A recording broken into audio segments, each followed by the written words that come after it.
Halo sahabatku. Selamat datang kembali di channel Cerita Irfa. Senang sekali bisa menyapa kalian semua hari ini dengan sebuah kisah yang sangat emosional dan penuh pelajaran hidup.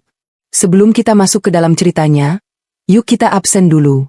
Coba tulis di kolom komentar, nama kalian, asal kota, dan ketik, hadir, supaya kita bisa saling mengenal lebih dekat.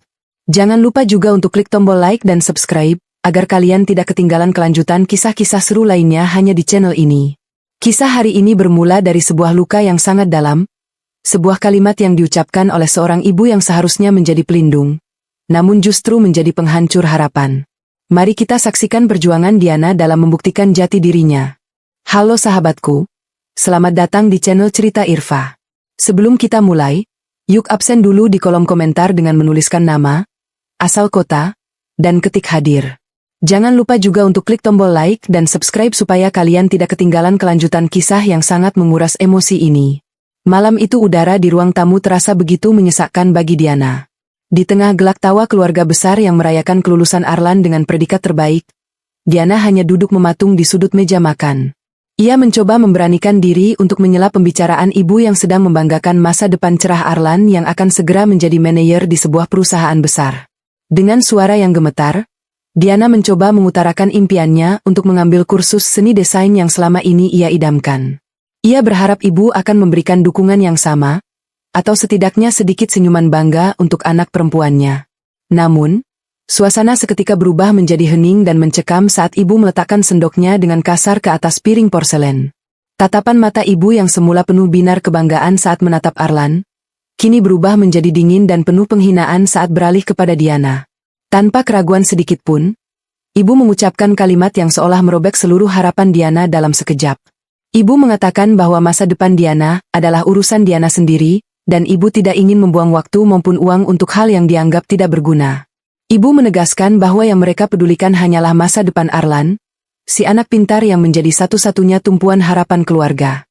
Kata-kata itu menghantam jantung Diana lebih sakit dari apapun yang pernah ia rasakan sebelumnya. Ia menoleh ke arah Arlan, berharap sang kakak akan membela atau setidaknya menenangkannya, namun Arlan justru memalingkan wajah dan berpura-pura sibuk dengan ponselnya. Di ruangan yang penuh dengan orang itu, Diana merasa benar-benar sendirian dan tak berharga. Ia melihat bagaimana ibu kembali tertawa dan menyuapkan makanan ke piring Arlan seolah-olah Diana hanyalah bayangan yang tidak kasat mata. Rasa sesak di dada Diana berubah menjadi sebuah tekad yang membara di tengah rasa sakitnya.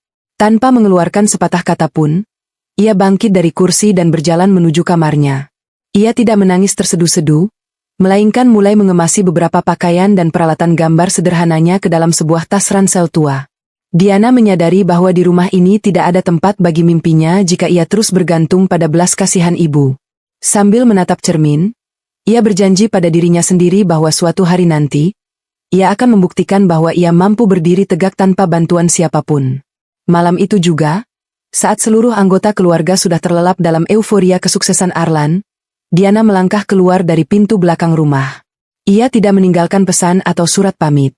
Dengan sisa uang tabungan yang sangat sedikit hasil dari kerja sampingannya selama ini, Diana berjalan menuju terminal bus. Ia menatap langit malam yang gelap, merasa takut namun sekaligus bebas. Langkah kakinya terasa berat saat meninggalkan halaman rumah tempat ia tumbuh, namun perkataan ibu yang meremehkan masa depannya terus terngiang di telinga, menjadi kekuatan baginya untuk terus melangkah maju menuju ketidakpastian di ibu kota. Diana pergi meninggalkan luka, membawa dendam positif yang akan mengubah garis hidupnya selamanya. Bus melaju membelah kegelapan malam, membawa Diana menjauh dari satu-satunya tempat yang pernah ia sebut rumah, namun juga tempat yang paling banyak memberikan luka. Di dalam bus yang pengap itu, Diana menyandarkan kepalanya ke kaca jendela yang dingin, menatap lampu-lampu jalanan yang berlalu dengan cepat seperti kenangan pahit yang ingin ia tinggalkan. Kalimat ibu tentang masa depan yang harus ia urus sendiri terus terngiang, berputar-putar di kepalanya seperti kaset rusak yang menyakitkan. Namun, di balik rasa sakit itu, ada sebuah api kecil yang mulai menyala di sudut hatinya, sebuah tekad bahwa ia tidak akan kembali sebelum ia menjadi seseorang yang tidak bisa lagi diremehkan. Pagi buta saat bus tiba di terminal ibu kota, Diana turun dengan kaki yang terasa kaku dan hati yang berdebar kencang. Riuh rendah suara klakson dan teriakan kernet bus menyambutnya, memberikan sambutan yang kasar namun jujur tentang kerasnya hidup di kota besar. Dengan tas ransel yang terasa semakin berat di pundaknya, Diana melangkah menyusuri trotoar, mencari tempat berteduh sementara sambil menghitung sisa uang di dompetnya yang sangat menipis. Ia tahu bahwa uang itu hanya cukup untuk bertahan hidup selama beberapa hari jika ia hanya makan mie instan dan air putih. Tidak ada ruang untuk kesalahan, dan tidak ada tempat untuk mengadu karena ia telah memutus semua komunikasi dengan rumah. Hari pertama di ibu kota dihabiskan Diana dengan berjalan kaki dari satu lorong ke lorong lainnya, memperhatikan setiap papan pengumuman lowongan kerja yang tertempel di dinding kusam atau tiang listrik. Ia tidak mencari pekerjaan yang sesuai dengan gengsinya, melainkan pekerjaan apapun yang bisa memberinya tempat berteduh dan sesuap nasi. Setelah belasan penolakan, keberuntungan akhirnya berpihak padanya di sebuah percetakan kecil yang pengap di sudut gang sempit. Pemiliknya, seorang pria tua yang tampak lelah, membutuhkan tenaga serabutan untuk membantu memotong kertas, menyusun brosur, dan membersihkan mesin cetak yang sering macet. Tanpa berpikir panjang, Diana menerima pekerjaan itu meskipun upahnya sangat kecil dan ia harus tidur di ruang belakang percetakan yang hanya beralaskan tikar tipis di antara tumpukan kertas bekas. Bekerja di percetakan ternyata menjadi sekolah hidup yang sangat berharga bagi Diana. Di siang hari, tangannya penuh dengan noda tinta hitam yang sulit hilang, namun matanya selalu mencuri pandang ke arah layar komputer tua milik tempat itu saat operator desain sedang bekerja. Diana memperhatikan bagaimana garis-garis dibuat, bagaimana warna dipadukan, dan bagaimana sebuah ide visual bisa tercipta. Saat malam tiba dan pemilik percetakan sudah pulang, Diana meminta izin untuk menggunakan komputer tua itu selama beberapa jam sebagai ganti ia bersedia menjaga tempat itu sepanjang malam. Di sanalah, di tengah kesunyian malam yang hanya ditemani suara tikus di langit-langit, Diana mulai belajar secara otodidak. Ia memanfaatkan koneksi internet warnet di seberang jalan yang murah, untuk mengunduh tutorial desain grafis dasar ke dalam flash disk kecil miliknya. Setiap malam, Diana bergadang di depan layar komputer yang radiasinya membuat matanya perih, mencoba mempraktikkan apa yang ia pelajari. Ia belajar membuat logo, mengedit foto, hingga menyusun tata letak majalah dengan peralatan seadanya.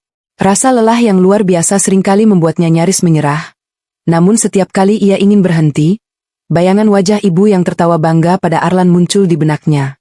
Ia ingat betapa ibu memuja kecerdasan Arlan dan menganggap Diana tidak punya masa depan. Amarah itu berubah menjadi energi tambahan yang membuatnya mampu bertahan terjaga hingga azan subuh berkumandang. Bulan-bulan berlalu, noda tinta di tangan Diana kini mulai bersanding dengan keahlian digital yang semakin terasah. Ia mulai mencoba menawarkan jasa desain kecil-kecilan melalui situs penyedia jasa pekerja lepas internasional yang ia temukan saat berselancar di internet. Awalnya tidak ada yang melirik karyanya, namun Diana tidak menyerah. Ia memperbaiki portofolionya setiap hari, menciptakan desain-desain imajiner yang modern dan unik, sangat berbeda dengan desain kaku yang biasa ia lihat di percetakan tempatnya bekerja. Ia mulai memahami bahwa dunia digital tidak peduli siapa orang tuanya atau seberapa pintar kakaknya, dunia itu hanya peduli pada kualitas karya yang dihasilkan dari ujung jarinya. Suatu malam, sebuah notifikasi masuk ke emailnya. Seorang klien dari luar negeri tertarik dengan gaya desain logonya yang minimalis namun berkarakter kuat. Diana hampir tidak percaya saat melihat nilai bayaran yang ditawarkan, yang jika dikonversi ke rupiah, jumlahnya jauh lebih besar daripada gaji sebulannya di percetakan. Dengan tangan yang gemetar karena haru, ia mengerjakan pesanan itu dengan tingkat ketelitian yang luar biasa. Ia memberikan seluruh kemampuannya, memastikan setiap piksel berada di tempat yang tepat. Ketika klien itu memberikan ulasan bintang 5 dan bonus tambahan karena kepuasannya, Diana menangis sendirian di ruang belakang percetakan yang gelap. Itu adalah pengakuan pertama dalam hidupnya, sesuatu yang tidak pernah ia dapatkan dari ibu selama belasan tahun tinggal di rumah. Keberhasilan kecil itu menjadi titik balik bagi Diana. Ia mulai menyisihkan uang dari hasil kerja sampingannya untuk membeli laptop bekas yang layak sehingga ia tidak perlu lagi bergantung pada komputer tua di percetakan. Ia juga mulai menyewa sebuah kamar kos kecil yang lebih manusiawi, meskipun lokasinya berada di pemukiman padat penduduk. Di kamar kos ukuran 2 kali 3 meter itu, Diana membangun markas perjuangannya. Ia mengatur waktu dengan sangat ketat antara bekerja di percetakan pada pagi hingga sore hari, dan menjadi desainer grafis lepas pada malam hari. Ia sengaja mengisolasi diri dari pergaulan yang tidak perlu, karena baginya, setiap detik adalah investasi untuk masa depannya yang pernah dianggap sampah oleh orang tuanya sendiri. Sesekali, rasa rindu pada rumah muncul saat ia melihat ibu-ibu di pasar sedang membelikan baju untuk anak perempuannya. Namun, Diana segera menepis perasaan itu dengan mengingat kembali kejadian malam perayaan Arlan. Ia bertanya-tanya dalam hati, apa yang sedang dilakukan ibu sekarang? Apakah ibu masih menyuapi Arlan dengan makanan enak sementara Arlan mungkin sedang bersantai menikmati kemudahan hidup? Apakah ibu pernah sekali saja menanyakan keberadaannya atau merasa kehilangan saat kamar Diana kosong? Namun kenyataan pahit menyadarkannya bahwa di rumah itu, keberadaannya memang tidak pernah dianggap penting selama ada Arlan sang anak emas. Diana terus bergerak maju dengan langkah yang semakin mantap. Ia mulai mendapatkan klien tetap yang menghargai dedikasi dan kejujurannya dalam bekerja. Ia belajar berkomunikasi dengan bahasa Inggris yang lebih baik agar bisa menjangkau pasar yang lebih luas. Setiap desain yang ia buat adalah sebuah pesan tanpa kata kepada dunia, bahwa ia ada dan ia mampu. Meski tubuhnya sering terasa remuk dan matanya selalu sembab karena kurang tidur, Diana merasa jauh lebih hidup daripada saat ia berada di rumah megah namun jiwanya terkurung. Ia telah memulai babak baru dalam hidupnya, babak di mana ia sendiri yang memegang pena untuk menuliskan takdirnya, tanpa perlu lagi menunggu persetujuan atau belas kasihan dari ibu yang telah membuangnya. Di tempat lain, jauh dari hiruk-pikuk ibu kota yang sedang ditaklukkan oleh Diana, suasana di rumah lama justru semakin dipenuhi oleh aroma kebanggaan yang berlebihan. Ibu tampak sibuk setiap harinya, bukan karena bekerja, melainkan karena menyiapkan segala keperluan Arlan yang baru saja memulai langkah besarnya. Bagi ibu, keberhasilan Arlan adalah satu-satunya harga diri yang ia miliki di depan para tetangga. Ia tak segan-segan menjamu tamu dengan makanan mewah hanya demi mendengar pujian tentang betapa beruntungnya memiliki anak sepintar Arlan. Ibu seolah benar-benar telah menghapus keberadaan Diana dari ingatannya. Tidak ada lagi foto Diana yang terpajang, dan kamar Diana kini telah dialihfungsikan menjadi ruang kerja pribadi Arlan yang dipenuhi dengan perabotan mahal. Arlan, dengan segala kemudahan yang diberikan ibu, mulai menunjukkan taringnya sebagai si anak emas. Ibu menguras sebagian besar tabungan keluarga, bahkan menjual beberapa petak sawah peninggalan almarhum ayah, demi memberikan modal usaha bagi Arlan. Ibu percaya sepenuhnya bahwa kecerdasan akademis Arlan akan otomatis berubah menjadi kesuksesan finansial dalam waktu singkat. Arlan pun dengan percaya diri menyewa sebuah kantor kecil di pusat kota kabupaten dan merekrut beberapa teman kuliahnya. Di mata ibu, Arlan adalah calon konglomerat, sementara Diana hanyalah masa lalu yang membebani. Ibu sering berkata kepada kerabatnya bahwa Diana mungkin sudah menyerah dan hidup luntang-lantung karena tidak mau mendengarkan nasihat orang tua untuk menjadi pintar, seperti kakaknya. Namun, di balik tembok rumah yang tampak megah itu, Arlan sebenarnya mulai merasakan beban yang tidak pernah ia duga. Selama ini, segala urusannya selalu dibereskan oleh ibu. Ia tidak pernah tahu bagaimana rasanya menghadapi penolakan, bagaimana rasanya bernegosiasi dengan orang-orang yang licik, atau bagaimana caranya mengelola keuangan yang terbatas. Di dunia bisnis yang kejam, kecerdasan di atas kertas ternyata tidak cukup. Arlan mulai melakukan kesalahan-kesalahan fatal karena ia terlalu meremehkan detail kecil. Ia lebih banyak menghabiskan uang modal untuk memperbaiki penampilan kantor dan membeli mobil baru agar terlihat sukses di mata ibu, ketimbang fokus pada produk atau layanan yang ia tawarkan. Setiap kali Arlan pulang dengan wajah lesu, ibu selalu menyambutnya dengan hidangan hangat dan kata-kata yang membuai. Ibu tidak pernah bertanya tentang rincian laporan keuangan atau kendala yang dihadapi. Ibu hanya ingin mendengar bahwa semuanya berjalan lancar. Sikap ibu ini justru membuat Arlan semakin tertekan dan akhirnya mulai berbohong. Ia mengatakan bahwa perusahaannya sedang mendapatkan proyek besar, padahal kenyataannya saldo di rekeningnya sudah mulai menipis. Arlan merasa harus terus terlihat sempurna karena ia tahu jika ia gagal, maka seluruh dunia ibu akan runtuh. Ia tidak ingin bernasib sama seperti Diana yang dibuang hanya karena tidak memenuhi standar pintar versi ibu. Sementara itu, Diana di ibu kota mulai menapakkan kakinya di tangga yang lebih tinggi. Keahliannya dalam desain grafis kini sudah tidak bisa dipandang sebelah mata lagi. Ia mulai memberanikan diri untuk melamar di sebuah agensi kreatif menengah yang sedang berkembang. Saat sesi wawancara, manajer kreatif perusahaan itu sempat ragu karena Diana tidak memiliki ijazah sarjana desain. Namun, begitu Diana membuka portofolionya dan menunjukkan hasil karyanya untuk klien-klien internasional, suasana ruangan seketika berubah. Karya Diana memiliki jiwa yang tidak dimiliki oleh pelamar lain. Ada ketajaman, ada rasa sakit, dan ada keinginan besar untuk bertahan hidup yang tertuang dalam setiap goresan digitalnya.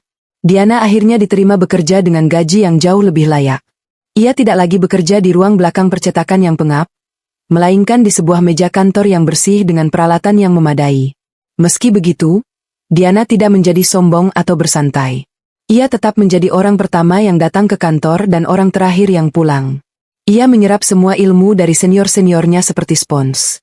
Ia belajar tentang strategi pemasaran, psikologi konsumen, dan bagaimana membangun identitas merek yang kuat. Setiap kali ia merasa lelah, ia akan merogoh saku tasnya dan menyentuh sebuah foto kecil dirinya saat masih remaja. Sebuah pengingat akan masa di mana ia dianggap tidak berguna. Di agensi tersebut, Diana mulai dipercaya memegang proyek-proyek penting. Kemampuannya untuk memahami keinginan klien dengan cepat membuatnya menjadi aset berharga. Teman-teman kantornya banyak yang bertanya tentang latar belakangnya, namun Diana selalu menjawab dengan diplomatis tanpa pernah menyinggung soal ibu atau keluarganya. Baginya, masa lalu itu sudah dikubur dalam-dalam di terminal bus saat ia pergi dulu. Ia membangun identitas baru sebagai seorang profesional yang dingin namun sangat kompeten. Ia bahkan mulai menyisihkan uang untuk mengikuti kursus-kursus bersertifikat internasional secara daring guna melengkapi kekurangan akademisnya. Perbedaan nasib antara kakak beradik ini semakin terlihat jelas seiring berjalannya waktu. Arlan di desanya semakin terjebak dalam lingkaran kebohongan. Untuk menutupi kerugian bisnisnya, ia mulai berani meminjam uang kepada teman-teman lamanya dengan bunga yang cukup tinggi. Ia berjanji akan mengembalikannya dalam waktu singkat saat proyek besar yang ia karang itu cair. Ibu, yang tidak tahu apa-apa, tetap dengan bangganya menceritakan kepada semua orang bahwa Arlan sedang sibuk mengurus bisnis tingkat nasional. Ibu merasa pengorbanannya membuang Diana adalah keputusan paling tepat karena sekarang ia bisa fokus memanen hasil dari kesuksesan Arlan. Suatu sore, ibu sedang duduk di teras sambil memamerkan brosur mobil baru yang ingin ia beli melalui Arlan. Seorang tetangga datang dan bertanya apakah ibu sudah mendengar kabar tentang Diana. Ibu hanya mencibir dan mengatakan bahwa ia tidak peduli, bahkan jika Diana menjadi pengemis sekalipun. Ibu merasa bahwa Diana telah memilih jalannya sendiri untuk gagal, dan ia tidak ingin urusan Diana merusak kebahagiaan keluarganya yang sekarang. Ibu tidak menyadari bahwa saat ia sedang tertawa meremehkan itu, Diana di ibu kota baru saja menandatangani kontrak kerjasama sebagai direktur kreatif untuk sebuah kampanye iklan besar yang nilainya bisa membeli seluruh aset yang dimiliki ibu saat ini. Ketegangan mulai merayap di rumah ibu saat beberapa orang mulai datang mencari Arlan dengan wajah yang tidak bersahabat. Arlan seringkali menghindar dan menyuruh ibu untuk mengatakan bahwa ia sedang berada di luar kota. Ibu mulai merasa sedikit cemas, namun Arlan selalu punya alasan yang masuk akal untuk menenangkan ibu. Arlan mengatakan bahwa itu adalah persaingan bisnis dan orang-orang itu hanya iri pada kesuksesannya. Ibu, yang hatinya sudah dibutakan oleh rasa bangga pada si anak pintar, percaya begitu saja. Ia tidak sadar bahwa benang-benang kebohongan yang ditenun Arlan sudah mulai rapuh dan siap putus kapan saja. Diana, di sisi lain, mulai merasakan hasil dari kerja keras dan kesendiriannya. Ia pindah ke sebuah apartemen kecil yang nyaman di dekat pusat kota. Setiap malam, ia duduk di balkon sambil melihat gemerlap lampu kota, menyadari bahwa ia telah berhasil mengurusi masa depannya sendiri sesuai dengan perintah ibu dulu. Tidak ada rasa rindu yang meluap-luap, yang ada hanyalah kedamaian karena ia tidak perlu lagi membuktikan apapun kepada siapapun. Ia sudah membuktikan pada dirinya sendiri bahwa definisi pintar tidak hanya terbatas pada nilai rapor atau ijazah, melainkan pada keberanian untuk bangkit dari kehancuran dan membangun kembali semuanya dari nol dengan tangan sendiri. Memasuki tahun kedua sejak kepergiannya, kehidupan Diana di ibu kota telah berubah menjadi sebuah ritme yang teratur dan penuh disiplin. Jika dulu ia hanya seorang gadis yang kebingungan di terminal bus, kini ia telah bertransformasi menjadi seorang wanita muda yang memiliki arah tujuan jelas. Di agensi kreatif tempatnya bekerja, posisi Diana semakin kokoh. Ia bukan lagi sekadar pelaksana desain, melainkan mulai dipercaya untuk memimpin diskusi kecil dalam tim. Diana belajar bahwa dunia kerja bukan hanya soal teknis, tapi juga soal bagaimana menjaga integritas dan ketenangan di bawah tekanan. Setiap kali ada proyek yang tenggat waktunya mencekik atau klien yang sulit dipuasi, Diana tetap tenang. Baginya, tekanan pekerjaan tidak ada apa-apanya dibandingkan tekanan batin yang ia rasakan saat ibu membuangnya dulu. Diana mulai membangun sebuah rutinitas yang sangat produktif. Pagi hari ia habiskan untuk memperdalam kemampuan manajerialnya, dan malam hari ia gunakan untuk mengelola agensi kecil miliknya sendiri yang ia jalankan dari apartemen. Ia mulai memiliki klien-klien tetap dari berbagai belahan dunia yang sangat menghargai gaya minimalis dan elegan dari karyanya. Uang mulai mengalir masuk ke rekeningnya dalam jumlah yang tidak pernah ia bayangkan sebelumnya. Namun, Diana tidak lantas menjadi konsumtif. Ia justru tetap hidup dengan sangat bersahaja. Ia lebih memilih menginvestasikan uangnya kembali ke peralatan teknologi terbaru, atau kursus-kursus profesional tingkat lanjut. Ia menyadari bahwa di dunia kreatif, diam berarti tertinggal, dan ia tidak ingin lagi tertinggal seperti saat ia masih di rumah. Sementara itu, di desa, menara gading yang dibangun ibu untuk Arlan mulai menunjukkan retakan-retakan besar yang sulit disembunyikan. Arlan yang selama ini dipuja sebagai si anak pintar mulai terjebak dalam lubang yang ia gali sendiri. Bisnis teknologi yang ia banggakan ternyata hanyalah sebuah cangkang kosong tanpa fundamental yang kuat. Arlan terlalu banyak menghabiskan uang untuk gaya hidup dan penampilan luar demi menjaga martabat ibu di depan tetangga. Ia mulai kesulitan membayar gaji stafnya yang hanya beberapa orang itu.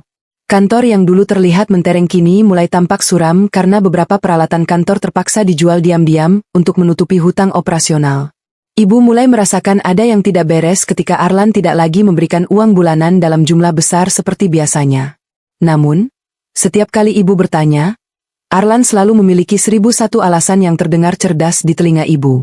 Arlan mengatakan bahwa ia sedang melakukan investasi jangka panjang, atau sedang menunggu pencairan dana dari investor besar.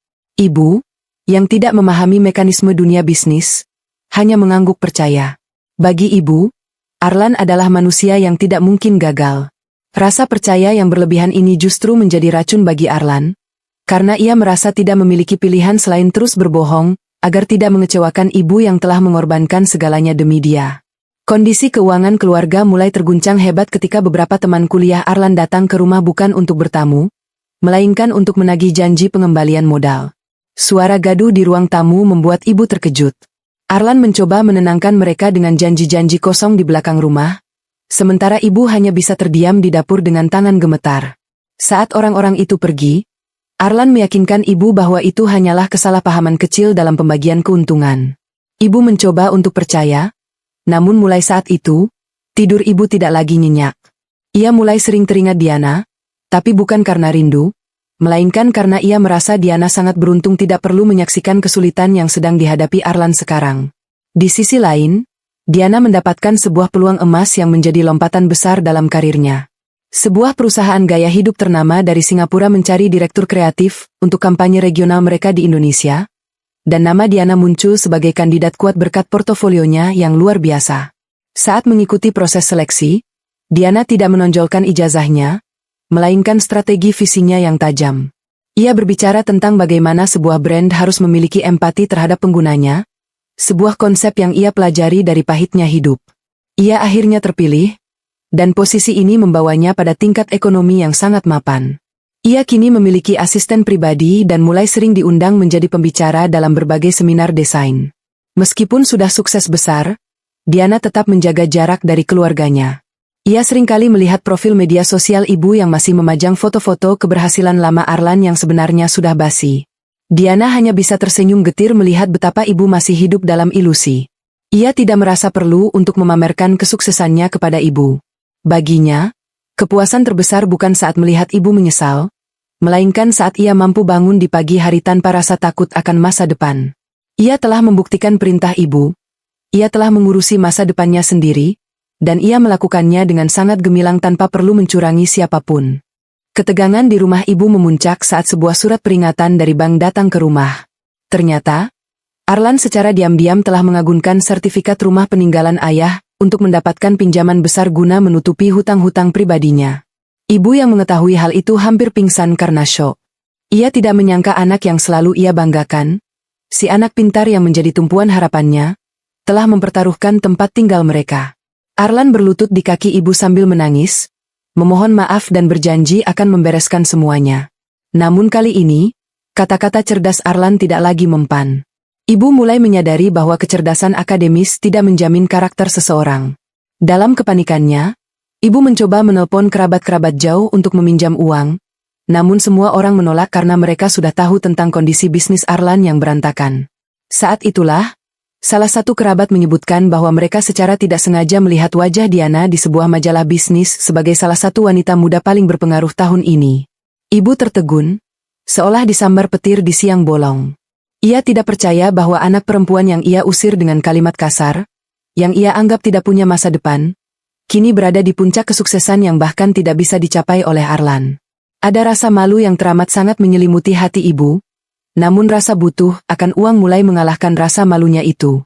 Ibu mulai mencoba mencari nomor telepon Diana melalui berbagai cara. Ia mendatangi teman-teman lama Diana, namun tidak ada yang tahu karena Diana memang sangat tertutup. Ibu merasa sangat frustrasi. Ia mulai menyadari betapa kejamnya kata-katanya dulu yang menyuruh Diana mengurusi masa depannya sendiri. Kini, saat Diana benar-benar melakukannya, ibu justru tidak punya akses sedikit pun ke dalam kehidupan anaknya itu. Ibu duduk di teras rumah yang kini terasa sangat sunyi, menatap sertifikat rumah yang terancam disita, sambil meratapi nasib anak pintarnya yang justru membawa kehancuran bagi keluarga. Diana sendiri sebenarnya mengetahui kesulitan yang menimpa keluarganya melalui jaringan informasi yang ia miliki, namun ia memilih untuk diam dan mengamati dari jauh. Ia ingin melihat sejauh mana si anak pintar, kebanggaan ibu bisa menyelesaikan masalah yang ia buat sendiri. Diana tidak merasa senang melihat penderitaan mereka, tapi ia juga tidak merasa bertanggung jawab untuk menolong saat itu juga. Ia ingin memberikan pelajaran berharga bahwa setiap perkataan memiliki konsekuensi, dan setiap perlakuan buruk akan meninggalkan bekas yang tidak mudah hilang hanya dengan kata maaf di saat butuh. Diana terus fokus pada pekerjaannya, memperluas jaringannya, dan menikmati setiap detik dari masa depan yang ia bangun dengan keringatnya sendiri. Hari demi hari, tekanan dari pihak bank semakin besar. Arlan mulai menghilang dari rumah berhari-hari karena takut menghadapi para penagih hutang. Ibu yang kini sudah renta harus menghadapi tekanan itu sendirian. Setiap kali ada ketukan pintu, jantung ibu berdegup kencang karena ketakutan. Ibu yang dulu begitu angkuh dan sombong di depan tetangga, kini menjadi sosok yang pemalu dan sering mengurung diri di rumah. Bayang-bayang masa lalu saat ia merendahkan Diana terus menghantuinya setiap malam. Ibu mulai menyadari bahwa ia telah salah menilai manusia. Ia hanya melihat dari apa yang tampak di atas kertas, tanpa melihat kekuatan mental yang dimiliki oleh anak yang ia sia-siakan. Tahun kelima menjadi puncak dari segala perjuangan sunyi yang dijalani Diana di ibu kota. Ia kini bukan lagi seorang desainer yang harus menunggu perintah, melainkan pemilik dari sebuah agensi kreatif yang cukup disegani. Kantornya berada di sebuah gedung modern dengan jendela kaca besar yang memperlihatkan kesibukan kota, sebuah pemandangan yang selalu mengingatkannya bahwa dunia ini sangat luas, jauh lebih luas dari meja makan di rumah ibu yang dulu terasa seperti penjara. Diana memiliki tim yang loyal, dan ia dikenal sebagai pemimpin yang tegas namun sangat menghargai kerja keras. Ia tidak pernah melihat latar belakang pendidikan karyawannya, melainkan semangat dan daya juang mereka, karena ia tahu betul bagaimana rasanya diremehkan hanya karena selembar ijazah. Di sisi lain, kehidupan di rumah lama benar-benar berada di titik nadir. Kebanggaan ibu yang dulu menjulang tinggi kini telah runtuh tak bersisa, berganti dengan kecemasan yang menggerogoti kesehatan fisiknya. Arlan, si anak emas yang selalu dielu-elukan, kini benar-benar kehilangan arah. Bisnis teknologinya bukan lagi sekadar macet, melainkan sudah dinyatakan pailit dengan tumpukan hutang yang melilit leher. Arlan yang terbiasa hidup dalam zona nyaman tidak tahu cara menghadapi kegagalan. Bukannya bangkit untuk mencari pekerjaan biasa demi menyambung hidup, ia justru semakin tenggelam dalam depresi dan kebiasaan buruk, seringkali pulang larut malam dalam keadaan kacau dan emosi yang tidak stabil. Ibu terpaksa menjual apa saja yang masih memiliki nilai jual, untuk memenuhi kebutuhan sehari-hari, dan membayar cicilan hutang Arlan yang bunganya terus membengkak. Perhiasan emas yang dulu selalu ia pamerkan saat acara pengajian, kini sudah berpindah tangan ke toko gadai. Lemari pajangan yang dulu penuh dengan porselen mahal, kini tampak kosong dan berdebu. Tetangga yang dulu selalu ibu suguhi cerita tentang kehebatan Arlan, kini mulai berbisik-bisik di belakang punggungnya. Beberapa bahkan terang-terangan menagih hutang kecil yang dipinjam Arlan dari mereka. Ibu hanya bisa menunduk malu, sebuah pemandangan yang sangat kontras dengan sosok ibu 5 tahun lalu yang begitu angkuh berdiri di depan Diana. Suatu sore, ibu sedang duduk lemas di ruang tamu sambil menatap surat panggilan kedua dari pihak pengadilan terkait sengketa lahan rumah. Arlan masuk ke rumah dengan wajah kusut dan langsung meminta uang kepada ibu. Saat ibu mengatakan bahwa sudah tidak ada lagi uang yang tersisa, bahkan untuk makan esok hari, Arlan justru membentak ibu. Ia menyalahkan ibu karena terlalu memanjakannya dulu sehingga ia tidak siap menghadapi kerasnya dunia bisnis. Hati ibu hancur berkeping-keping mendengar kata-kata itu dari anak yang paling ia cintai. Di tengah tangisannya, ibu teringat pada Diana. Ia teringat betapa Diana dulu sangat mandiri, betapa Diana tetap bertahan meski tidak pernah mendapatkan dukungan. Ibu mulai menyadari bahwa ia telah menghancurkan masa depan kedua anaknya dengan caranya sendiri. Menghancurkan Diana dengan kebencian, dan menghancurkan Arlan dengan kasih sayang yang salah arah. Ketegangan di rumah kian memuncak saat beberapa orang tak dikenal yang ternyata adalah penagih hutang dari pinjaman ilegal mulai mendatangi rumah mereka setiap hari. Mereka tidak hanya menagih dengan kata-kata, tapi juga mulai melakukan tindakan intimidasi. Mereka menggedor pintu dengan keras, berteriak di depan rumah, hingga membuat ibu ketakutan setengah mati. Arlan yang pengecut seringkali bersembunyi di dalam kamar atau melarikan diri lewat pintu belakang, membiarkan ibu yang sudah renta menghadapi amarah para penagih hutang itu sendirian. Dalam kesendirian dan ketakutannya, ibu seringkali bergumam menyebut nama Diana, berharap ada keajaiban yang membawa anak perempuannya itu pulang untuk menyelamatkannya. Sementara itu, Diana di ibu kota sedang merayakan keberhasilan agensinya memenangkan kontrak tahunan dari sebuah perusahaan otomotif besar. Di tengah pesta kecil bersama timnya, asisten pribadi Diana memberikan sebuah amplop coklat yang berisi laporan mengenai kondisi keluarganya di desa. Diana memang membayar orang untuk memantau situasi di sana, bukan karena ia ingin kembali, tapi karena ia ingin tahu kapan waktu yang tepat untuk memberikan pelajaran terakhir. Membaca laporan bahwa rumah masa kecilnya akan segera disita dan ibu sering diintimidasi penagih hutang, Diana hanya menarik napas panjang. Tidak ada air mata, tidak ada rasa iba yang meluap-luap. Ia hanya merasakan sebuah penyelesaian yang dingin. Diana berdiri di balkon kantornya, menatap kerlap-kerlip lampu jalanan yang dulu ia susuri dengan kaki lelah. Ia mengingat kembali malam di mana ibu menyuruhnya mengurusi masa depannya sendiri. Kalimat itu adalah kutukan yang ia ubah menjadi berkah. Ia menyadari bahwa jika malam itu ibu bersikap baik, mungkin ia tidak akan pernah sekuat sekarang. Namun, ia juga tahu bahwa membiarkan ibu dan Arlan hancur begitu saja bukanlah gaya seorang pemenang. Seorang pemenang sejati akan datang di saat musuhnya berada di titik terendah, bukan untuk menolong dengan penuh kasih, melainkan untuk menunjukkan posisi yang sesungguhnya. Kesuksesan Diana juga membuatnya mulai dilirik oleh berbagai media sebagai sosok inspiratif. Dalam sebuah wawancara eksklusif, seorang wartawan bertanya tentang siapa sosok yang paling berpengaruh dalam kesuksesannya. Diana terdiam sejenak, lalu tersenyum tipis ke arah kamera. Ia mengatakan bahwa sosok yang paling berpengaruh adalah seseorang yang pernah meragukannya dan memaksanya untuk bertanggung jawab penuh atas hidupnya sendiri. Ia tidak menyebutkan nama ibu, namun ia tahu bahwa jika ibu melihat tayangan itu, ibu akan merasa tertampar. Kata-kata Diana di media itu sangat elegan namun penuh dengan sindiran tajam bagi siapapun yang pernah meremehkan potensi seseorang hanya karena perbedaan cara pandang. Di desa, ibu benar-benar jatuh sakit karena tekanan mental yang luar biasa. Arlan yang tidak tahan dengan situasi rumah akhirnya benar-benar pergi meninggalkan desa tanpa pamit, membawa sisa uang sedikit yang ia temukan di dompet ibu. Ibu kini benar-benar sebatang kara di rumah yang sudah hampir bukan miliknya lagi. Listrik di rumah itu sudah diputus karena tidak dibayar, dan ibu hanya bisa menggunakan lilin untuk penerangan di malam hari. Suasana rumah yang dulu penuh tawa kebanggaan kini berubah menjadi kuburan bagi impian-impian semu. Ibu seringkali berhalusinasi mendengar suara Diana yang sedang menggambar di kamarnya, namun saat terbangun, yang ia temui hanyalah dinding yang mengelupas dan kesunyian yang mencekam. Suatu hari, seorang pria berpakaian rapi yang merupakan utusan dari kantor pengacara datang menemui ibu. Ia memberikan informasi bahwa rumah tersebut akan segera dilelang dalam waktu 2 minggu jika hutang-hutangnya tidak dilunasi. Ibu hanya bisa pasrah dan menangis. Ia tidak tahu harus kemana lagi.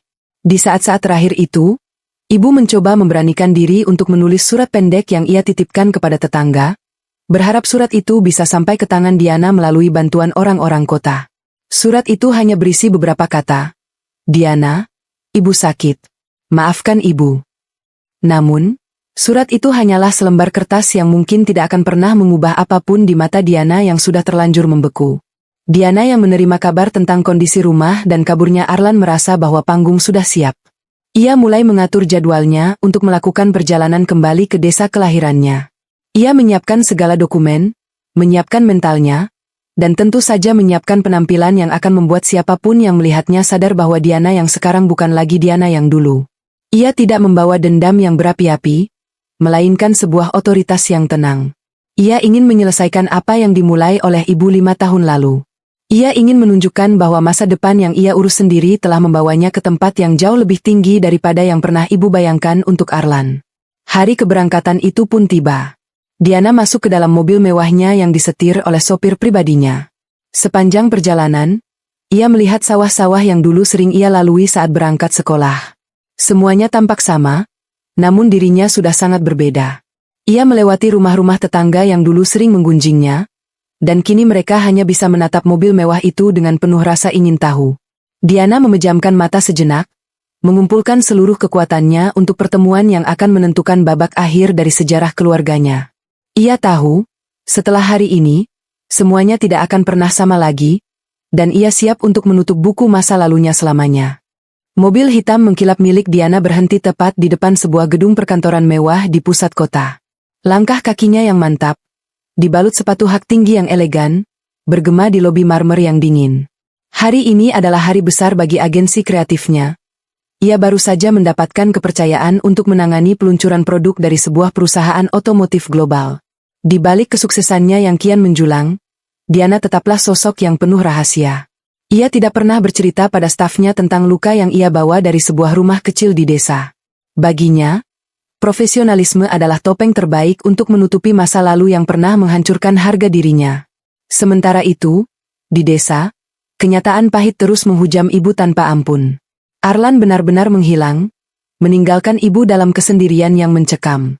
Listrik yang sudah lama diputus membuat rumah itu tampak seperti bangunan kosong yang angker di malam hari. Ibu seringkali duduk di kursi kayu tua di teras, menatap jalanan setapak di depan rumah, berharap ada keajaiban yang membawa salah satu anaknya pulang. Namun, yang datang justru adalah kenyataan baru yang lebih menyakitkan.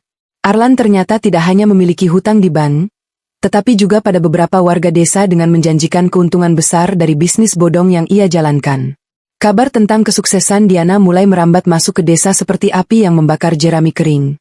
Seorang pemuda desa yang bekerja di kota secara tidak sengaja melihat Diana sedang diwawancarai oleh sebuah stasiun televisi dalam sebuah acara profil pengusaha muda. Kabar itu pun menyebar dengan cepat dari satu mulut ke mulut lainnya. Para tetangga yang dulu sering merendahkan Diana dan memuji Arlan kini mulai berbalik arah. Mereka mulai membicarakan betapa hebatnya anak perempuan ibu yang dulu diusir itu. Ibu mendengar bisik-bisik itu saat ia pergi ke pasar untuk membeli sedikit beras dengan uang recehan terakhirnya. Rasa malu yang dirasakan ibu kini bercampur dengan secercah harapan yang egois. Di satu sisi, ia merasa sangat hina karena teringat bagaimana ia dulu membuang Diana.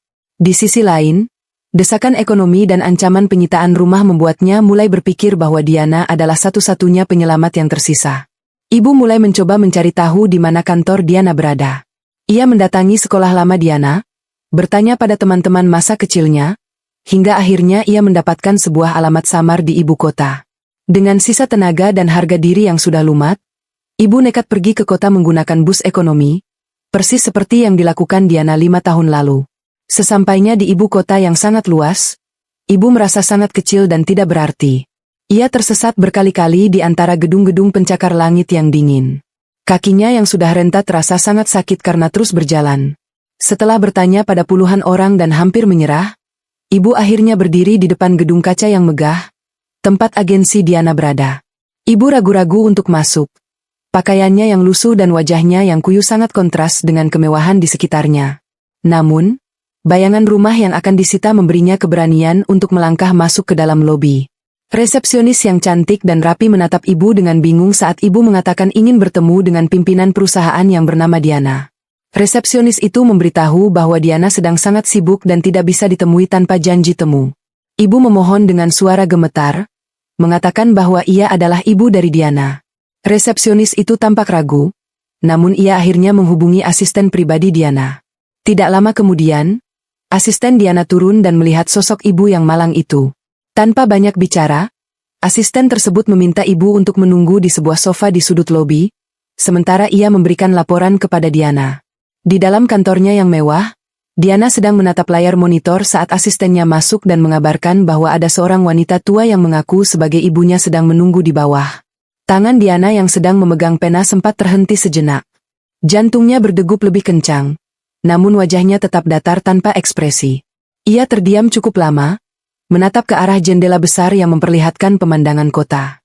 Kenangan 5 tahun lalu tentang perayaan kelulusan Arlan dan kata-kata tajam ibu kembali muncul di benaknya. Diana tidak merasa rindu. Yang ia rasakan hanyalah sebuah ironi yang sangat nyata. Diana akhirnya meminta asistennya untuk membawa ibu masuk ke ruang kerjanya, namun ia memberikan instruksi agar ibu tidak diberi perlakuan istimewa. Saat ibu melangkah masuk ke ruangan yang sangat luas dan ber-AC itu, ia terpana melihat putrinya duduk di balik meja kerja besar yang sangat mewah. Diana tampak sangat berbeda. Ia terlihat sangat berwibawa, berkelas, dan jauh dari sosok gadis kecil yang dulu sering ia bentak. Ibu tidak sanggup berkata-kata, ia hanya berdiri mematung di dekat pintu sambil meremas ujung bajunya yang kusam. Air mata mulai menggenang di pelupuk matanya yang sudah mulai kabur. Diana tidak berdiri untuk menyambutnya. Ia tetap duduk di kursinya, menatap ibu dengan tatapan yang sangat asing. Diana bertanya dengan suara yang sangat tenang dan dingin tentang maksud kedatangan ibu. Ibu mulai menangis terseduh-seduh, menceritakan tentang Arlan yang kabur, tentang hutang-hutang yang menumpuk, dan tentang rumah mereka yang akan segera dilelang. Ibu memohon agar Diana sudi membantu melunasi hutang-hutang tersebut demi harga diri keluarga, dan agar ibu tidak menjadi gelandangan di masa tuanya. Ibu bahkan sempat bersimpuh di lantai, memohon ampun atas segala kesalahan masa lalunya. Melihat ibu bersimpuh di depannya, Diana tidak merasa puas atau bangga. Ia justru merasa sangat hampa. Ia teringat betapa dulu ia memohon dukungan yang sama, namun yang didapat justru hinaan. Diana kemudian berdiri perlahan, berjalan menuju jendela, dan membelakangi ibu. Ia mengatakan bahwa ia sudah melakukan apa yang ibu perintahkan 5 tahun lalu, yaitu mengurusi masa depannya sendiri. Dan sekarang, setelah ia berhasil melakukannya, ia merasa tidak memiliki kewajiban untuk memikul beban masa depan orang lain, termasuk ibu dan Arlan. Diana menegaskan bahwa setiap orang harus bertanggung jawab atas keputusan yang mereka buat sendiri. Ibu terdiam mendengar kata-kata dingin itu. Ia menyadari bahwa luka yang ia tanam di hati Diana ternyata jauh lebih dalam dari yang ia duga. Uang dan kesuksesan memang telah mengubah status sosial Diana, namun rasa sakit itulah yang telah mengubah hatinya menjadi batu. Ibu terus menangis, mencoba mencari celah kasih sayang di wajah Diana, namun ia tidak menemukannya sama sekali.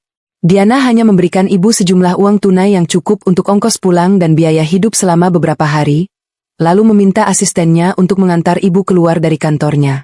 Setelah ibu pergi, Diana kembali duduk di kursinya. Ruangan itu terasa sangat sunyi meskipun suara bising kota terdengar dari balik kaca. Ia memejamkan matanya, mencoba menenangkan gemuruh di dadanya. Pertemuan itu bukanlah akhir dari rencananya, melainkan hanya sebuah pengingat bahwa panggung drama ini belum selesai. Ia tahu ibu akan kembali ke desa dengan tangan hampa dan hati yang hancur.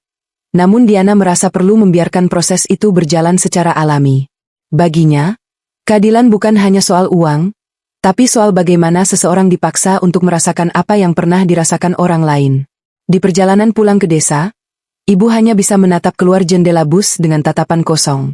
Uang di tangannya terasa sangat berat karena itu adalah pemberian dari anak yang ia sia-siakan. Ia merasa sangat gagal sebagai orang tua. Ia telah memuja anak yang akhirnya mengkhianatinya, dan ia telah membuang anak yang justru mampu menaklukkan dunia. Bayang-bayang rumah yang akan disita terus menghantuinya, namun kini rasa takut kehilangan rumah tidak sebanding dengan rasa sakit kehilangan kasih sayang dari Diana. Ibu menyadari bahwa masa depan yang ia banggakan untuk Arlan telah sirna, dan ia kini harus menghadapi sisa hidupnya dalam bayang-bayang penyesalan yang abadi. Hari-hari setelah kunjungan ibu ke kantor Diana di ibu kota terasa semakin kelabu bagi penghuni rumah tua di desa itu. Ibu kembali dengan membawa tubuh yang semakin ringkih dan batin yang remuk redam. Uang yang diberikan Diana memang cukup untuk makan beberapa hari, namun tidak cukup untuk membendung badai yang sebentar lagi akan meratakan sisa-sisa harga diri keluarga mereka. Ibu kini lebih banyak menghabiskan waktu dengan duduk di lantai kamar Diana yang kosong, meraba dinding-dinding yang dulu sering ditempeli sketsa gambar oleh putri yang ia sia-siakan. Ia mulai menyadari bahwa setiap goresan pensil Diana dulu adalah jeritan minta tolong untuk diakui, namun ia justru menutup telinga rapat-rapat demi ambisi kosongnya pada Arlan. Di sisi lain, Arlan yang melarikan diri ternyata tidak pernah benar-benar menjauh. Ia bersembunyi di kota tetangga, menghabiskan sisa-sisa uang hasil menipu warga desa untuk bersenang-senang demi melupakan depresi yang menghimpitnya. Arlan tidak punya nyali untuk pulang karena ia tahu para penagih hutang sudah memasang mata di setiap sudut desa. Namun, kabar tentang kekayaan Diana sampai juga ke telinganya. Bukannya merasa malu atau bangga, Arlan justru merasa iri yang teramat sangat.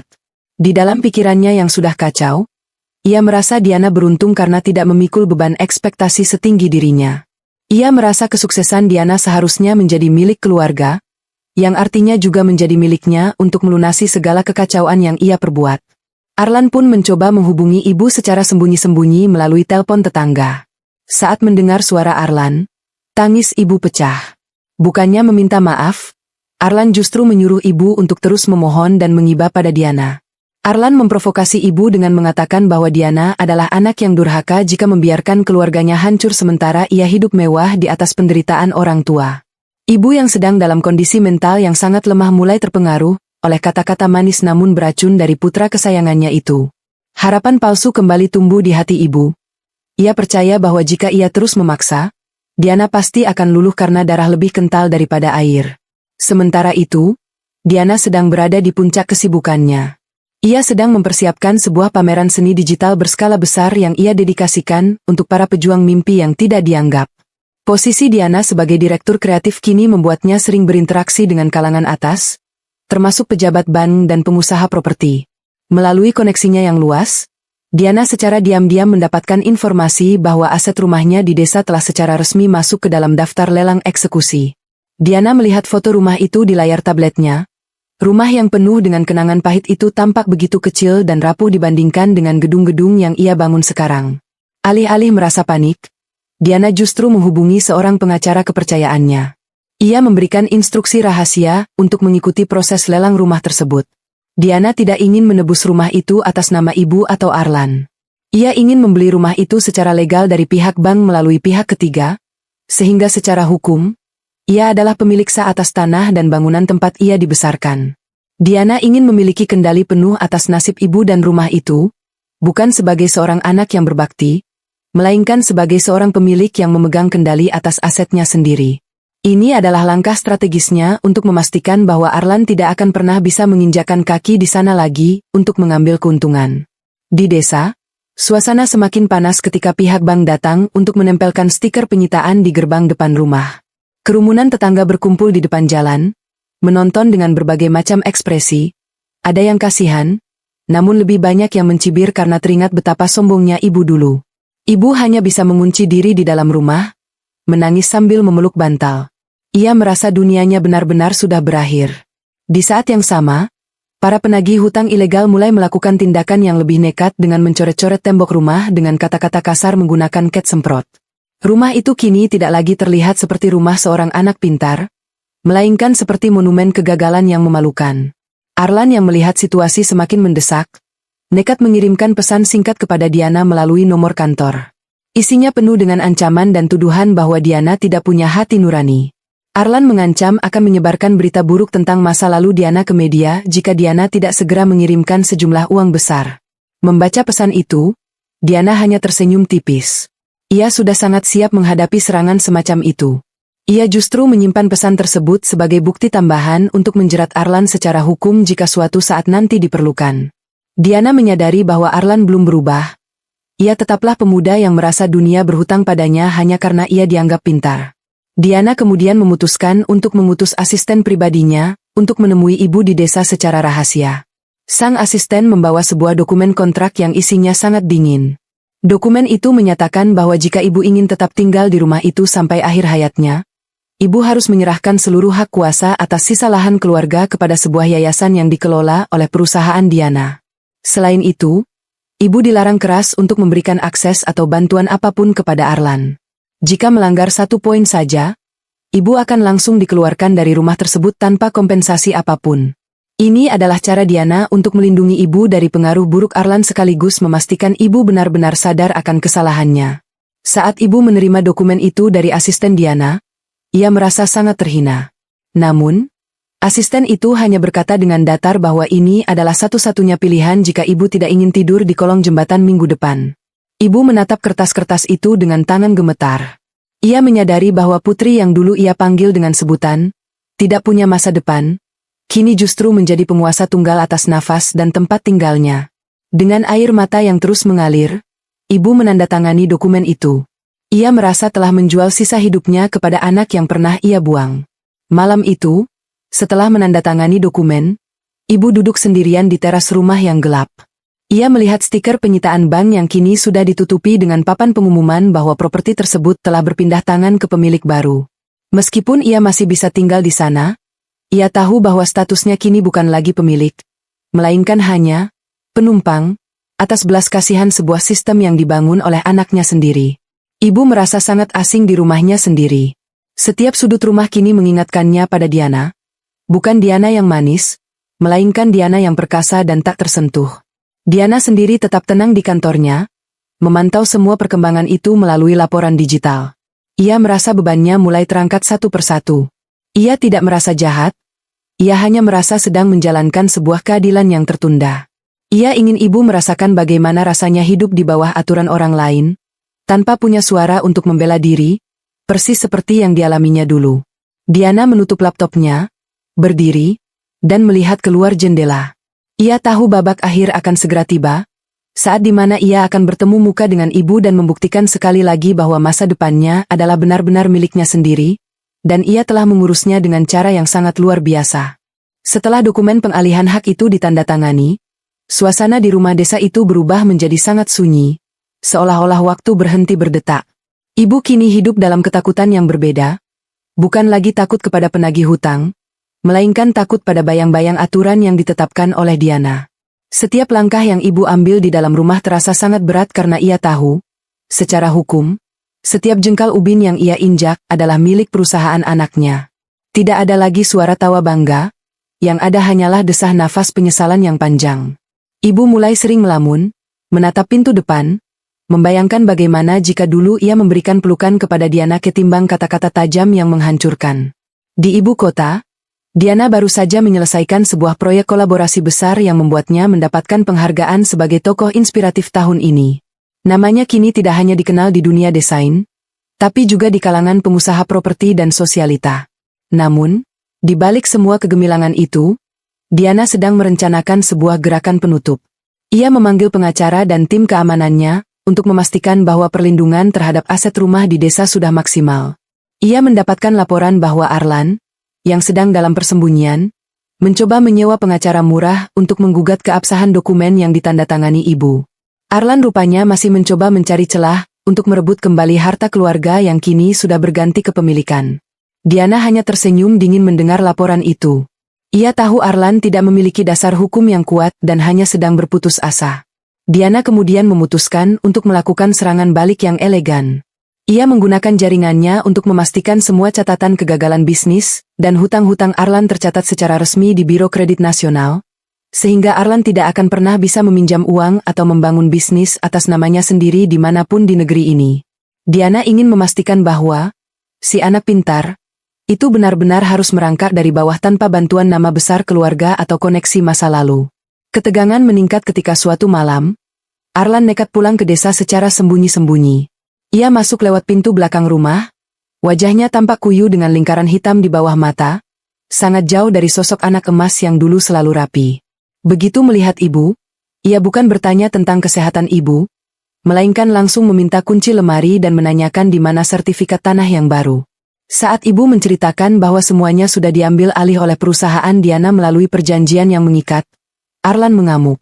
Ia berteriak-teriak mengatakan bahwa ibu sudah gila karena menyerahkan semuanya pada Diana yang ia anggap sebagai musuh keluarga. Ibu yang kini sudah tidak punya tenaga lagi untuk berdebat, hanya bisa menangis diam di sudut dapur. Namun, sebelum Arlan bisa melakukan tindakan yang lebih jauh, beberapa pria berbadan tegap yang merupakan tim keamanan sewaan Diana tiba-tiba masuk ke dalam rumah. Mereka menunjukkan surat resmi bahwa Arlan tidak memiliki hak untuk berada di properti tersebut karena namanya tidak terdaftar sebagai penghuni yang diizinkan oleh pemilik sah. Arlan sempat mencoba melawan dengan membawa-bawa statusnya sebagai anak tertua, namun tim keamanan itu tetap mengusirnya dengan paksa keluar dari halaman rumah di bawah tatapan para tetangga yang mulai keluar karena keributan itu. Melihat Arlan diusir seperti gelandangan dari rumah sendiri, ibu jatuh pingsan di lantai. Ia tidak menyangka Diana akan bertindak sejauh itu dengan menggunakan tenaga keamanan profesional. Setelah Arlan pergi dan situasi kondusif, tim keamanan itu segera menghubungi asisten Diana. Tidak lama kemudian, seorang dokter dan perawat pribadi yang dikirim oleh Diana tiba di rumah untuk merawat ibu. Ini adalah ironi yang paling menyakitkan bagi ibu, Diana memberikan fasilitas medis terbaik dan menjaga kenyamanan hidupnya, namun dilakukan melalui tangan orang lain, seolah-olah Diana ingin menegaskan bahwa ia peduli pada asetnya, bukan pada ibunya. Berita tentang Arlan yang diusir dari rumahnya sendiri oleh orang-orang suruhan Diana menjadi pembicaraan panas di desa. Citra keluarga yang dulu sangat dihormati kini benar-benar hancur lebur. Arlan yang tidak punya tempat tujuan akhirnya terpaksa tidur di balai desa sebelum akhirnya pergi entah kemana dengan perasaan dendam yang membara namun tak berdaya. Ia menyadari bahwa ia bukan lagi tandingan Diana. Kecerdasan yang selama ini diagung-agungkan oleh ibu ternyata tidak ada gunanya ketika berhadapan dengan strategi matang dan kekuatan finansial yang dibangun Diana dengan keringat sendiri selama 5 tahun. Diana memantau semua kejadian itu melalui rekaman CCTV yang telah dipasang di beberapa titik rumah. Ia melihat bagaimana ibu dirawat oleh dokter dan bagaimana Arlan diseret keluar. Ada rasa sesak yang sempat muncul di dadanya, namun segera ia tepis. Ia mengingat kembali masa-masa ia lapar di ruang belakang percetakan. Masa-masa ia menangis sendirian saat hari raya karena tidak punya tempat pulang. Ia menyadari bahwa apa yang ia lakukan sekarang hanyalah refleksi dari perlakuan yang ia terima dulu. Ia tidak membuang ibu, ia hanya memberi ibu tempat berteduh tanpa memberikan hatinya lagi. Kini, panggung sudah hampir bersih. Arlan sudah tersingkir, ibu sudah dalam pengawasan total, dan rumah sudah dalam genggaman. Diana mulai merancang kunjungannya sendiri ke desa. Bukan untuk rekonsiliasi, melainkan untuk memberikan penutupan resmi atas sejarah pahit yang telah lama ia simpan. Ia ingin ibu melihat dengan mata kepala sendiri bahwa Diana yang sekarang adalah hasil dari pembuangan yang dilakukan ibu dulu. Diana mulai mengepak beberapa barang pribadinya, termasuk sebuah foto keluarga lama yang akan ia kembalikan kepada ibu sebagai simbol bahwa ia sudah tidak membutuhkan identitas itu lagi. Malam terakhir sebelum keberangkatannya ke desa, Diana duduk sendirian di kantornya yang gelap, hanya diterangi cahaya dari gedung-gedung di luar. Ia menyesap tehnya perlahan, merasakan ketenangan yang belum pernah ia rasakan sebelumnya. Ia merasa sudah memenangkan peperangan yang panjang. Ia tidak lagi peduli apakah ibu mencintainya atau tidak. Ia tidak lagi peduli apakah Arlan akan sukses atau gagal nantinya. Fokusnya hanya satu, menutup babak ini dengan martabat yang setinggi mungkin, meninggalkan semua luka di desa itu, dan terbang kembali ke ibu kota sebagai wanita yang benar-benar bebas. Gemini berkata, pagi itu, suasana di desa yang biasanya tenang berubah menjadi tegang saat sebuah iring-iringan mobil mewah melintas perlahan di jalanan setapak yang sempit. Di dalam mobil paling depan, Diana duduk dengan tenang sembari menatap keluar jendela. Ia melihat pohon-pohon mangga yang dulu sering ia panjat, serta toko kelontong tempat ia dulu sering membeli alat tulis dengan uang receh yang susah payah ia kumpulkan. Semuanya tampak jauh lebih kecil dari apa yang ada dalam ingatannya. Ketika mobil berhenti tepat di depan rumah masa kecilnya, kerumunan tetangga mulai berdatangan dari kejauhan, berbisik-bisik melihat sosok wanita elegan yang turun dengan kacamata hitam dan setelan kantor yang sangat berkelas. Diana melangkah masuk ke halaman rumah yang kini sudah tampak jauh lebih rapi karena tim kebersihan yang ia utus minggu lalu. Namun, ia berhenti sejenak di depan pintu jati yang dulu sering ia tutup dengan perlahan agar tidak membangunkan ibu yang sedang memanjakan Arlan. Ia menarik napas dalam, merasakan aroma tanah dan udara desa yang masih sama, namun jiwanya sudah benar-benar berbeda. Begitu pintu terbuka, ia melihat ibu sedang duduk di kursi roda pemberiannya, ditemani oleh seorang perawat pribadi yang sedang menyuapinya makanan sehat.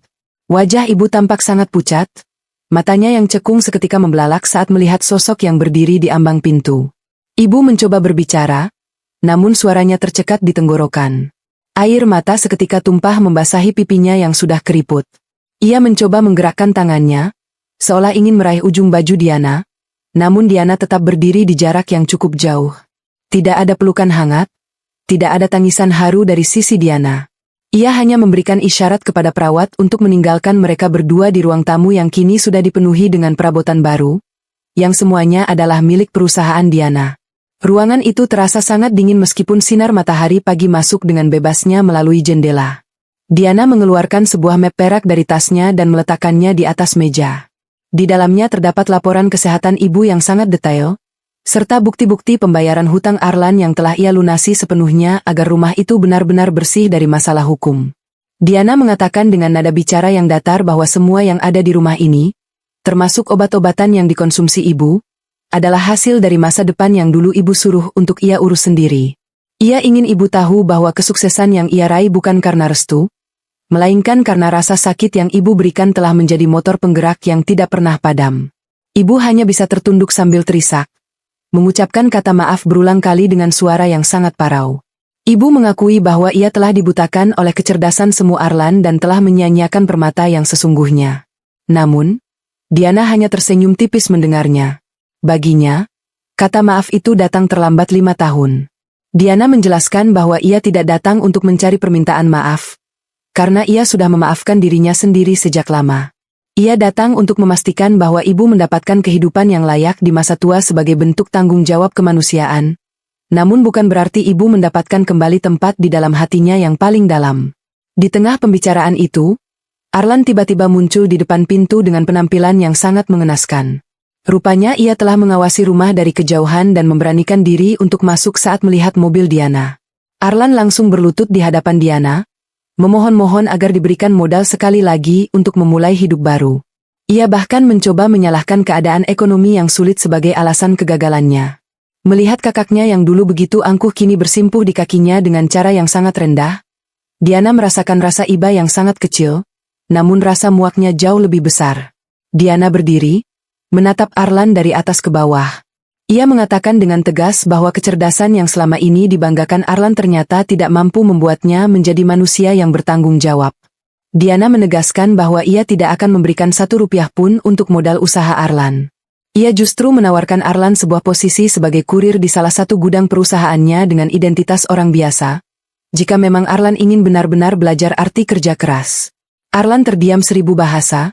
Ia merasa sangat terhina dengan tawaran itu, namun ia juga sadar bahwa tidak ada pintu lain yang terbuka untuknya selain pintu yang ditawarkan oleh adik yang dulu ia remehkan.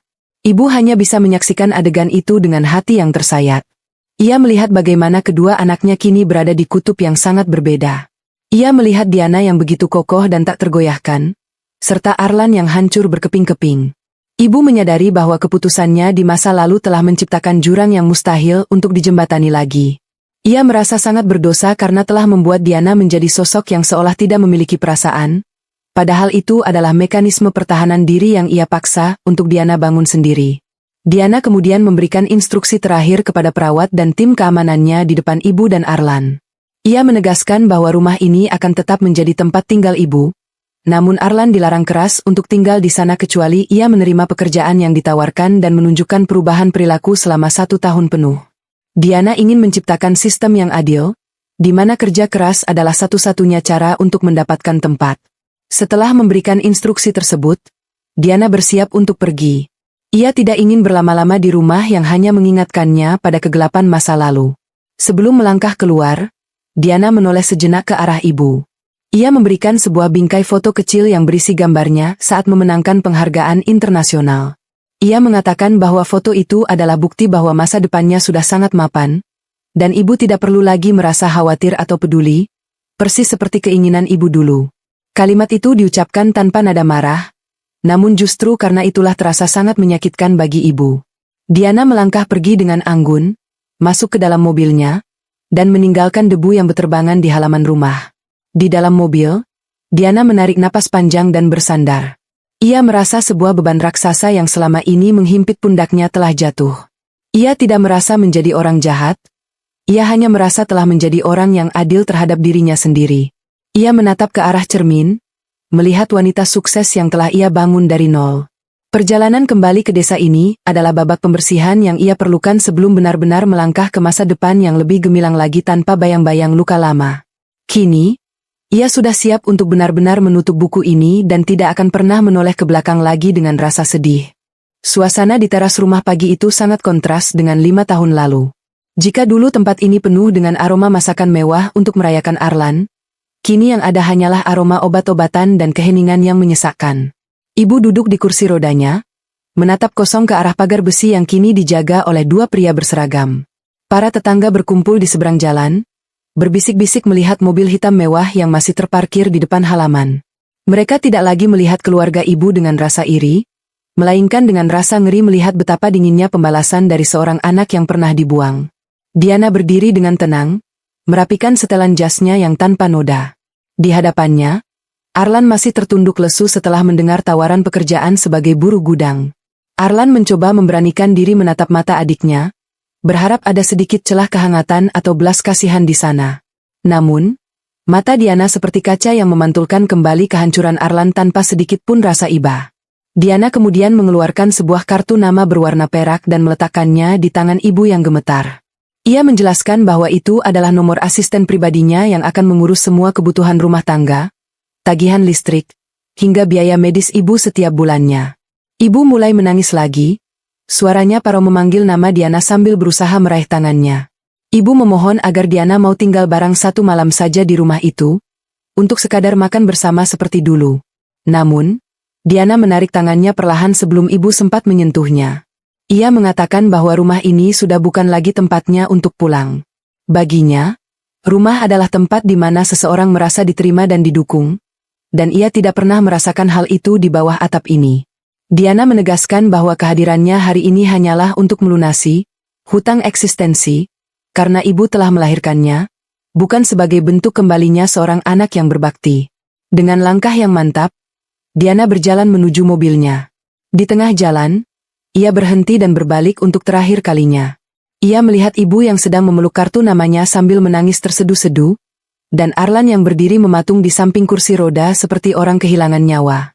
Diana berkata dengan suara yang cukup keras agar terdengar sampai ke telinga para tetangga bahwa ia telah membuktikan bahwa masa depannya adalah urusannya sendiri, dan ia berhasil mengurusnya dengan sangat baik.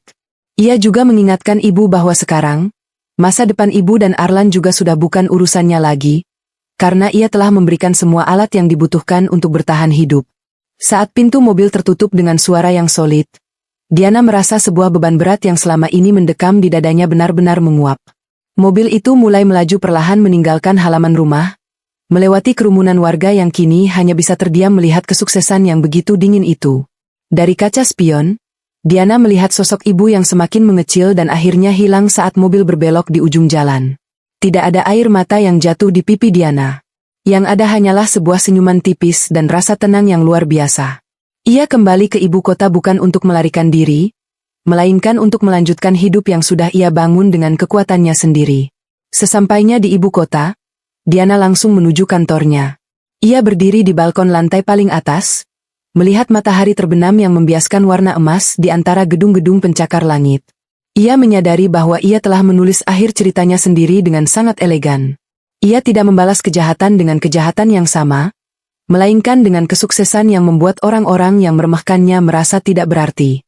Ia sudah benar-benar merdeka dari bayang-bayang masa lalu, dan kini ia siap menaklukkan dunia dengan identitas barunya sebagai wanita yang mandiri dan berdaulat penuh atas hidupnya.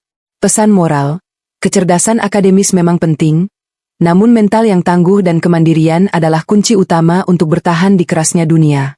Jangan pernah meremehkan seseorang yang sedang berjuang di titik terendah, karena luka yang kamu berikan hari ini bisa menjadi bahan bakar baginya untuk berdiri jauh di atasmu suatu hari nanti.